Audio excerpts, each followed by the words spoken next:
ওয়া হুম ইয়াস্তারিখুনা ফিহা রাব্বানা আখরিজনা না'মাল সালিহান গায়রাল্লাযী কুন্না না'মাল আওয়ালাম নুআম্মিরুকুম মা ইয়াতাযাক্কারু ফীহি মান তাযাক্কারা ওয়া জাআকুমুন নাযীর ফাযুকু ফামা লিজ্জালিমিনা মিন নাসীর। আল্লাহ রাব্বুল আলামিন এই পরকালের ভয়াবহতা সম্পর্কে তুলে ধরে বলছেন যে সেই দিন মানুষ চিৎকার দিয়ে বলবে, রব্বানা আখরিজনা, হে আল্লাহ তুমি আমাদেরকে মুক্তি দান করো, না'মাল সালিহান, আমরা ভালো কাজ করব, গায়রাল্লাযী কুন্না না'মাল আওয়ালাম, দুনিয়াতে যেই ভুল করেছি এই ভুল আর জন্মেও করব না। আল্লাহ বলবেন যে নুআম্মিরুকুম মা ইয়াতাযাক্কারু ফীহি মান তাযাক্কারা, তোমাকে দীর্ঘ জীবন দিয়েছিলাম, ভালো কাজ করো নাই। ওয়া জাআকুমুন নাযীর, তোমার কাছে সতর্ককারীও গিয়েছিল। ফাযুকু ফামা লিজ্জালিমিনা মিন নাসীর, অতএব তোমার জন্য আজকে কোনো সাহায্যকারী নাই, তোমার জন্য তুমি আযাবে আজকে পতিত হয়ে যাবে। বলছিলাম যে আমি সংক্ষিপ্ত সময়ে খুব গুরুত্বপূর্ণ একটি বিষয় নিয়ে কিছু কথা আপনাদের সম্মুখে বলা দরকার। ইসলামী শরিয়াতে শোক দিবস, মৃত্যু দিবস, জন্ম দিবস, বিজয় দিবস পালন করার হুকুম কি? রাসূল করিম সাল্লাল্লাহু আলাইহি ওয়াসাল্লাম বলেছেন, যদি কোনো ব্যক্তির প্রিয়জনকে আল্লাহ রাব্বুল আলামিন উঠাইয়া নেন আর তার শুভাকাঙ্ক্ষীরা ধৈর্য ধারণ করে, সবর করে, তবে আল্লাহ রাব্বুল আলামিন তাদের জন্য জান্নাত রয়েছে। সুবহানাল্লাহ বলেন। হাদিসটি তিরমিজি শরীফের 2401 নম্বরে বর্ণিত হয়েছে। আর সহিহুল বুখারীর একই হাদিস বর্ণিত হয়েছে। এই হাদিসটি আবু হুরায়রা বর্ণনা করছেন যে রাসূল সাল্লাল্লাহু আলাইহি ওয়াসাল্লাম বলেছেন, যদি কোনো ব্যক্তির প্রিয়জনকে আল্লাহ রাব্বুল আলামিন উঠিয়ে নেন আর তারা যদি নেকির উদ্দেশ্য সবর করে, আল্লাহর সিদ্ধান্তের প্রতিবাদ না করে, চিৎকার করে কান্নাকাটি না করে, মাতম না করে, বুক চাপড়ানো জামা কাপড় না ছিঁড়ে অতিরঞ্জিত বাড়াবাড়ি না করে, তো আল্লাহ রাব্বুল আলামিন ওই ব্যক্তিকে জান্নাতে দাখিল করবেন। সুবহানাল্লাহ বলেন। এই হাদিসটি সহিহুল বুখারীর 1235 নম্বরে বর্ণিত হয়েছে। রাসূল করিম সাল্লাল্লাহু আলাইহি ওয়াসাল্লাম বলেছেন, যদি কোনো ব্যক্তি মারা যায় তবে এই ব্যক্তির জন্য সর্বোচ্চ 3 দিন শোক পালন করা যায়। কয় দিন? সর্বোচ্চ 3 দিন শোক পালন করা যায়।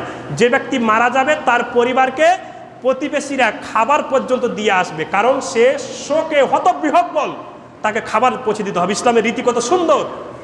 আর যদি কোনো স্ত্রীর স্বামী মারা যায়, যদি কোনো স্ত্রীর স্বামী মারা যায় তবে তিনি শোক পালন করবেন 4 মাস 10 দিন। কয় দিন? 4 মাস 10 দিন।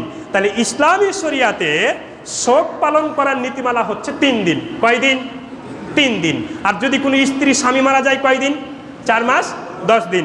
সূরাতুল বাকারা আয়াত নম্বর 234। রাসূল করিম সাল্লাল্লাহু আলাইহি সাল্লাম বলেছেন, যদি কোনো মানুষ সন্তানহারা নারীর জন্য খাদ্য অন্ন ব্যবস্থা করতে গিয়ে তার জন্য যদি কর্তব্যরত থাকে, তা আল্লাহ রাসূল সাল্লাল্লাহু আলাইহি ওয়াসাল্লাম বলছেন ওই ব্যক্তিকে আল্লাহ রাব্বুল আলামিন জান্নাতের পোশাক পরিধান করাবেন। কাকে? যে ব্যক্তি বিধবা নারীর জন্য বিভিন্ন চেষ্টা করে, তার অন্ন বস্ত্র পৌঁছে দেওয়ার চেষ্টা করে, যে চেষ্টা করে ওই ব্যক্তিকে আল্লাহ রাব্বুল আলামিন জান্নাতের পোশাক পরিধান করাবেন। এই হাদিসটি বর্ণিত হয়েছে তিরমিজি শরীফের 1076 নম্বর হাদিসে। অপর একটি হাদিস সহিহুল বুখারীতে বর্ণিত হয়েছে, যদি কোনো ব্যক্তি স্বামীহারা নারী এবং মিসকিন, এখানে 2 জন ব্যক্তির কথা বলা হয়েছে। স্বামীহারা নারী যিনি শোকে হতবিহ্বল, আর কোন মিসকিন, এই 2 ব্যক্তির জন্য অন্ন বস্ত্র এর চাহিদা পূরণ করার জন্য কর্তব্যরত থাকে, চেষ্টারত থাকে, তবে ওই ব্যক্তিকে আল্লাহ রাব্বুল আলামিন কি বলছেন শুনেন, ওই ব্যক্তির অনুরূপ যে ব্যক্তি দিনে সিয়াম পালন করে এবং সারা রাত্রি সালাতে কাটায়। সুবহানাল্লাহ বলবেন না? মনে করেন যে আপনাদের এই মসজিদে একজন ব্যক্তি দিনে রোজা রাখলো আর রাত্রে সারা রাত নামাজ পড়লো, আর ওই গ্রামের মধ্যে একজন ব্যক্তি একজন বিধবা নারীর জন্য এবং মিসকিনের জন্য সারাদিন ফিকির করলো, চেষ্টা করলো তার অন্ন বস্ত্র কিভাবে ব্যবস্থা করা যায়, তো এই ব্যক্তি আর ওই ব্যক্তির সমান। সুবহানাল্লাহ বলবেন না? হ্যাঁ, তাহলে ইসলামী শরিয়াতে শোক পালন হচ্ছে উপকার করে। এছাড়া আরো কিছু সিস্টেম রয়েছে। ইসলামী শরিয়াতে যদি শোক দিবস থাকতো তো রাসূলুল্লাহ সাল্লাল্লাহু আলাইহি ওয়াসাল্লামের প্রিয় চাচা আমির হামজা যেই যুদ্ধে নিহত হলেন, শুধু নিহত না, আমির হামজার বুকটাকে চিরে হিন্দা তার কলিজা বের করে চিবিয়ে খেয়েছেন। এর চেয়ে দুঃখের বিষয় কি আছে? এটা ইসলামী শরীয়তে সবচেয়ে বড় শোকের বিষয় হতো। রাসূল সাল্লাল্লাহু আলাইহি ওয়াসাল্লাম বদরের যুদ্ধে জয়লাভ করেছেন, কিন্তু ওহুদের যুদ্ধে পরাজিত হয়েছেন।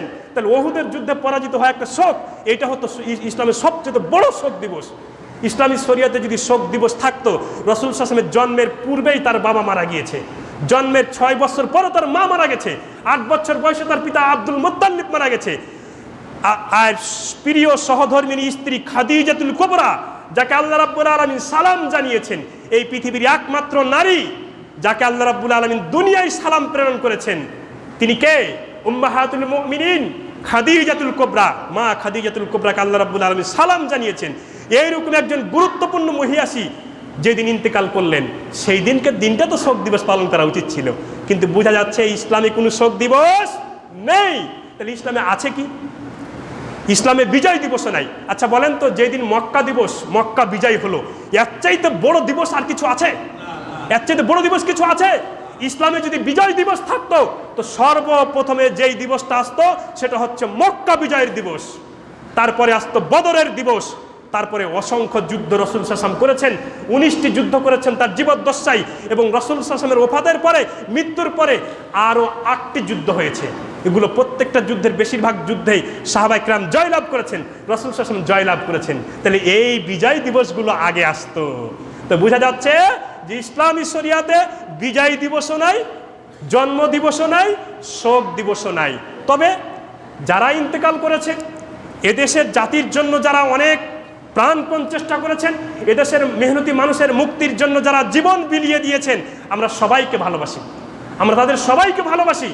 আমরা শুধু শেখ মুজিবুর রহমান নয়, শুধু জিয়াউর রহমান নয়, শুধু মাওলানা আব্দুল হামিদ খান ভাসানী নয়, শহীদ মীর নিসার আলী তিতুমির নয়, হাজী শরিয়তুল্লাহ নয়, সানাউল্লাহ অমৃতসরী নয়, আমরা সবাইকে ভালোবাসি।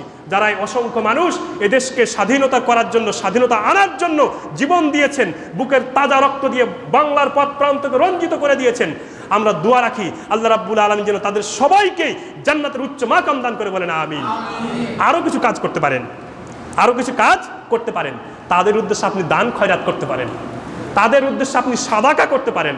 রাসূল সাল্লাল্লাহু আলাইহি ওয়াসাল্লাম বলছে, কোনো ব্যক্তির কবরে আযাব হচ্ছে, এমতো অবস্থায় তার ওয়ারিস তার উদ্দেশ্যে যদি কেউ সাদাকা করে দেয়, তার কবরের আযাব আগুন নিভে যায়। সুবহানাল্লাহ বলবেন না? এই হাদিসটি বর্ণিত হয়েছে বুখারী, সহিহুল বুখারীর 5353 নম্বর হাদিস। বলছিলাম যে ইসলামী শরিয়াতে কোনো শোক দিবস নেই, কোনো বিজয় দিবস নেই, কোনো জন্ম দিবস নেই, কোনো মৃত্যু দিবস নেই, কোনো দিবস নেই। আল্লাহ রাব্বুল আলামিন আমাদেরকে বুঝার তৌফিক দান করে, বলেন আমিন। আল্লাহ রাব্বুল আলামিন আমাদের প্রত্যেককে, আপনারা জানেন যে আখিরাত সম্পর্কে, কবর থেকে মৃত্যু, জান্নাত, জাহান্নাম, পুলসিরাত, হাসর, মিজান পর্যন্ত আমি সিরিজ আকারে আলোচনা করছি। আজকে আপনাদের সম্মুখে 4র্থ পর্ব আলোচনা করলাম।